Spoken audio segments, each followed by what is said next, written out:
Asosiasi Pengusaha Indonesia menolak pemberlakuan peraturan pemerintah tentang penyelenggaraan tabungan perumahan rakyat atau TAPERA. Aturan ini dianggap menambah beban pengusaha dan pekerja. Lalu bagaimana dampak TAPERA bagi dunia usaha dan kondisi ekonomi di Indonesia? Sudah bergabung bersama kami Ketua Umum Asosiasi Pengusaha Indonesia, Ibu Sinta Wijaya Kamdani. Selamat pagi, Bu Sinta. Selamat pagi, Astri. Bu, sebetulnya apa sih yang menjadi landasan penolakan pengusaha atas TAPERA dan sebetulnya poin apa saja penolakannya?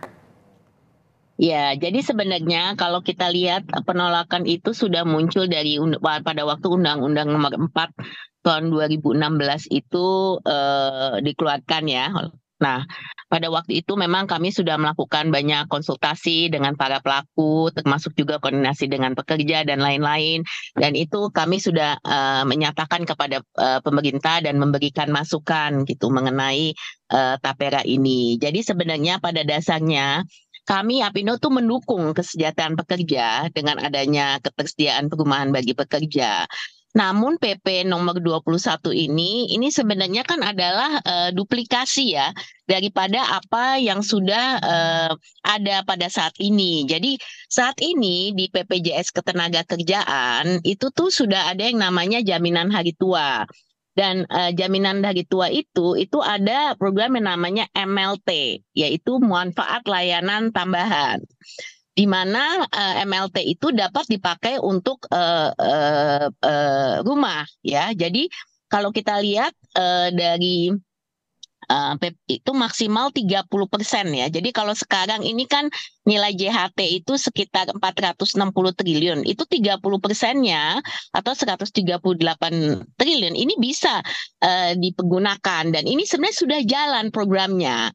Ini selama ini sudah jalan dan kita juga membantu BPJS Ketenagakerjaan ya dengan himpunan bank milik negara, kemudian juga dengan perbankan dan lain-lain, bank daerah. Nah ini khusus untuk pekerja ini, mereka itu bisa mendapatkan fasilitas rumah pinjaman. Jadi pinjaman KPR itu sampai maksimal bisa 500 juta, pinjaman uang muka perumahan sampai dengan 150 juta, ada pinjaman renovasi, dan lain-lain gitu. Jadi sebenarnya itu sudah ada gitu. Jadi kami tidak mengerti kenapa nggak kita optimalkan aja apa yang sudah ada. Kenapa kita harus buat program baru yang untuk duplikasi gitu. Makanya kami usulkan nggak apa-apa kalau pemerintah mau tetap menjalankan, monggo. Tapi ya udah untuk ASN dan TNI Polri aja gitu. Tapi swasta jangan harus dipaksakan untuk mengikuti gitu, karena buat pekerja juga ini kan sangat berat ya kalau dengan kondisi seperti ini terus kemudian harus menambah lagi iuran untuk TAPERA, di mana memang ini tabungan ya, jadi kita nggak bilang bahwa itu uang hilang, nggak tabungan, tapi kapan bisa menikmati gitu kan? Ini kan ada orang yang pekerja udah punya juga fasilitas rumah dan lain. Ya ini makanya kami nggak mengatakan kita maksimalkan dengan apa yang ada dulu deh gitu, nggak usah buat sesuatu yang baru lagi. Ya Bu, yang disoroti ini soal duplikasi begitu ya. Sebetulnya sudah ada iuran, tadi juga disinggung, ini bisa dari MLT yang mana ada 138 triliun, ini yang bisa untuk rumah begitu ya. Tapi sebetulnya kalau misalkan dari pengusaha tadi disebutkan juga memang mendukung kesejahteraan pekerja. Hanya saja memang untuk TAPERA ini alangkah lebih baiknya atau harapan dari pengusaha ini tidak dibebankan kepada pekerja swasta begitu ya. Hanya untuk ASN dan juga TNI Polri saja. Ya, Tapi betul, Bu, betul. Jadi kalau kita pemerintah mau, kenapa? kalau kita mengacu pada pernyataan Presiden terpilih 2024, Prabowo Subianto yang kemarin bilang kalau ekonomi di tahun 2027 ini akan tumbuh 8%. Apakah pengusaha juga punya hitungan yang sama, Bu? Ya, jadi kami sudah melakukan projection juga ya, makanya kami ini step by step. Saya rasa sangat baik dan kami apresiasi kalau Pak Presiden terpilih ini punya satu optimisme untuk bisa mencapai pertumbuhan 8%. Memang ini situasi saat ini kan penuh dengan ketidakpastian. Kami tahun ini kami setuju dengan pemerintah bahwa memang pertumbuhan tahun ini mungkin sekitar 5% bisa tercapai gitu. Tapi memang di 2 tahun berikutnya ini tergantung juga ke banyak kondisi. Jadi tentu saja kami mendukung pemerintah yang mau mentargetkan pertumbuhan yang tinggi. Tapi ini tidak, kondisi ini kan nggak bisa hanya berupa target. Jadi maksudnya kita mesti lihat misalnya kondisi geopolitik seperti apa, ya kan? Apakah konflik ini akan terus menerus? Karena ini akan ada impact juga kepada Indonesia gitu kan. Kemudian di Indonesia sendiri apa yang akan dilakukan pemerintah baru gitu kan, untuk juga terus melakukan reformasi struktural, kemudian juga untuk baiki iklim usaha dan lain-lain gitu. Karena sekarang kan cost of doing business juga sangat tinggi gitu. Nah ini harus juga banyak perbaikan. Jadi kami sebenarnya tugas kami adalah bagaimana kami bisa mendukung pemerintah, bersama-sama pemerintah memberikan masukan perbaikan-perbaikan apa yang masih bisa dilakukan supaya nanti pertumbuhan tinggi itu bisa tercapai. Katakanlah Bu, kalau kondisi perekonomian di Indonesia ini membaik, perusahaan juga cukup kuat nggak untuk mendapatkan beban tambahan? Jadi begini, saat ini yang kita fokuskan ini cost of doing business ini kan sangat tinggi, ya kan? Nah, ini yang kita coba untuk perbaiki. Jadi kita mesti melihat gimana perbaikan ini dilakukan dulu untuk bisa kita memperbaiki situasi yang saat ini dialami. Dan ini termasuk kita mesti lihat selalu kan supply demand, ya kan? Jadi demand-nya itu seperti apa, ya kan? Tapi supply-nya juga. Nah, dari supply ini kan termasuk biaya ya, biaya-biaya semua. Nah, ini juga harus menjadi perhitungan. Jadi maksud kami pada dasarnya kita mesti melihat situasi yang ada dulu, kemudian kita mencoba untuk melakukan hal-hal apa nih yang bisa diperbaiki dan apa yang bisa dilakukan pemerintah akan datang untuk bisa mendukung ya supaya kondisi ini kita mempersiapkan diri lah gitu loh, supaya nantinya kita bisa lebih resiliensi untuk kondisi di luar yang terus mungkin bergulir gitu. Kita nggak bisa ada kepastian apa yang akan terjadi. Nah ini kan ada pungutan 0,5% bagi perusahaan untuk karyawan. Nah berapa persen profitabilitas perusahaan yang tergerus dari 0,5% tadi yang harus dibayarkan?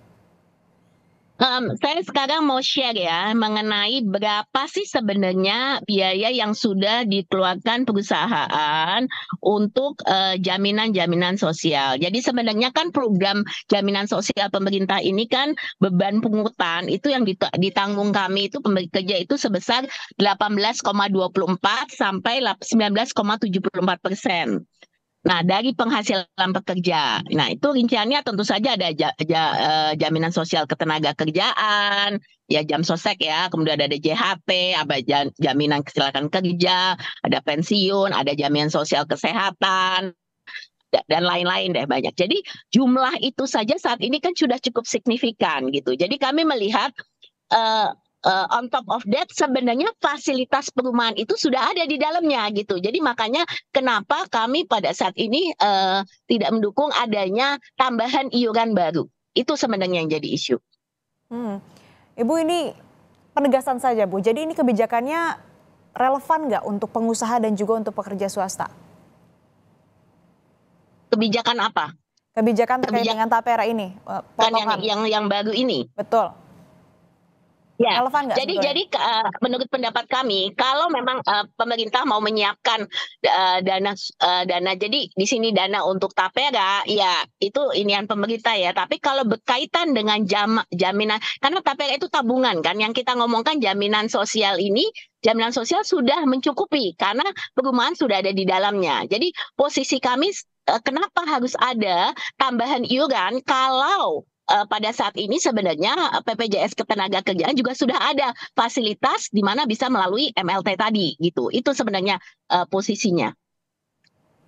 Nah kan kemarin kan Presiden Jokowi menganalogikan program tapera ini dengan BPJS Kesehatan yang awalnya memang sempat jadi pro kontra lalu diterima. Nah Bu Sinta ini melihat apakah nanti ke depannya tapera ini akan sama seperti BPJS Kesehatan?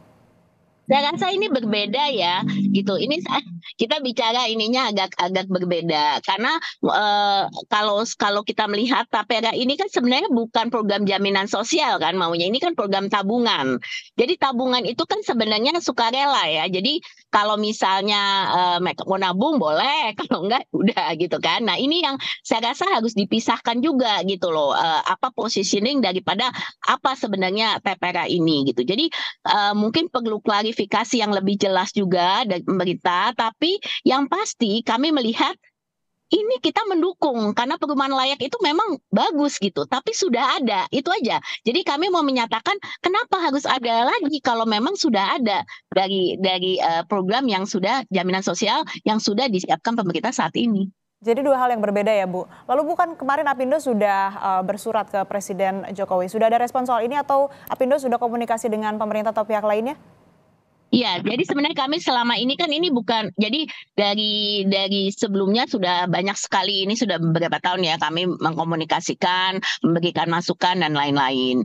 Tentu saja yang terakhir ini kami agak ya kaget juga ya mendadak keluar juga itu PP 21 ini. Tapi ya kami akan terus berupaya untuk bahwa semoga ya masukan-masukan tidak hanya dari kami ya, tapi dari semua termasuk dari masyarakat, pekerja dan lain-lain ini bisa diterima pemerintah. Jadi harapan kami sekali lagi adalah udah kalau memang pemerintah mau tetap menerapkan silahkan untuk TNI, Polri, ASN silakan, tapi untuk swasta sebaiknya ini dibuat sukarela aja gitu. Jadi ini tidak menjadi suatu hal yang mandatori untuk diikuti oleh swasta. Ya Bu, kalau bisa saya rangkum tadi harapannya dari Apindo ini untuk program Tapera ini sifatnya untuk karyawan swasta dan juga pengusaha ini bersifat sukarela saja, bukan diwajibkan seperti untuk ASN dan juga TNI Polri. Dan juga tadi yang disebutkan memang Tapera dengan BPJS Kesehatan ini dua hal yang berbeda dan tidak bisa disamakan begitu ya Bu. Harapannya semoga segera ada respon dari pemerintah terkait dengan hal ini, khususnya juga kepastian untuk para pekerja swasta dan juga pengusaha. Terima kasih Ibu Sinta Kamdani, Ketua Umum Apindo telah bergabung bersama kami di Kompas Bisnis. Sehat selalu Bu.